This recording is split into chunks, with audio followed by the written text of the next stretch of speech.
जी जी धन्यवाद। आप नजर बनाए रखिए। It's a developing story and now we are also being joined by BJP councillor Kamal Vaghela with us. Kamal Vaghela ji, what will be your response? It is a sort of a criminal negligence when people were informing, जब पहले बताया जा रहा था कि ये सब हो रहा है लेकिन इतना इग्नोर किया गया और ये जो देरी जो विलंब हुआ है, this is the cause of so many deaths. इतने लोग मर गए सर। ये 6 दिन पहले सबसे पहले मैंने ही कंप्लेंट की थी कि जब पानी आया और उसमें स्मेल आ रही थी और उसकी निगम अधिकारी को मैंने ही किया और तुरंत में उन्होंने टंकी को दिखवाया। टंकी क्लीन थी और कहीं भी लीकेज नहीं पाया गया और अभी भी 6 दिन हो गए हैं, पूरे क्षेत्र में कहीं भी लीकेज नहीं पाया गया। मैंने एक अंदेशा व्यक्त करा था और पब्लिक फीडबैक है कि उस दिन पानी में कोई स्मेल आया था और वो स्मेल कोई केमिकल हो सकता है, कुछ और हो सकता है और आज भी वो रहस्य बना हुआ है। लगातार यहाँ प्रयत्न किया जा रहा है कि उस रहस्य से पर्दा उठे और कारण पता लगे।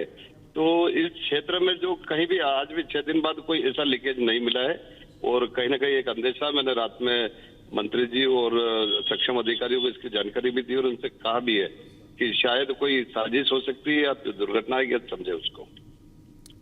लेकिन कमल वघेला जी, साजिश भी अगर है तो इतने ज्यादा लोग जो वहां मर गए, सरकार तो आपकी है ना सब, अब इसकी जिम्मेदारी तो आप लें। आंकड़ा आप भी एक बताइए ना कि कितने लोग मर गए इसके चक्कर में। नहीं, हमारी जिम्मेदारी निश्चित रूप से, हम सरकार में भी यहाँ भी हैं और लगातार 3 दिन से मंत्री लगातार यहीं पूरे समय रहे, अभी भी रहे हैं, वहां पर रहे, कमिश्नर वगैरह सब लगे, लेकिन अज्ञात कारण वो समझ में नहीं आ पा रहा है। अभी भी कहीं भी लीकेज सीपेज नहीं मिल पा रहा है।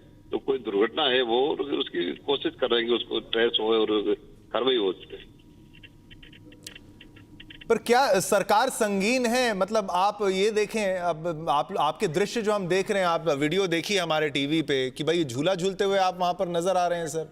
ये गंभीरता तो नजर नहीं आ रही हमें, ये थोड़ा दुख होता है ये बोलते हुए।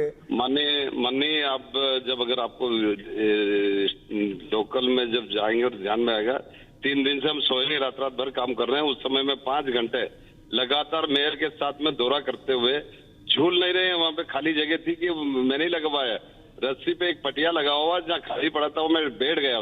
बैठने अगर 6 घंटे चलेंगे और कहीं भी अगर बैठने की जरूरत पड़ेगी, मैं खुद भी एक शुगर पेशेंट हूँ, शुगर वाला, और 6 घंटे लगातार चलाऊं और कोई भी कहीं व्यक्ति अगर टीक सकता है, बैठ सकता है, तो उसको किस प्रकार की बात। 3 दिन रात भर जग रहे हैं, काम कर रहे हैं, वो दिखना चाहिए लोग। ठीक है, ठीक है, धन्यवाद। अब आशा करते हैं कि जल्दी इस पर कोई और सख्त कार्रवाई होगी और मामला हल तक पहुंचेगा।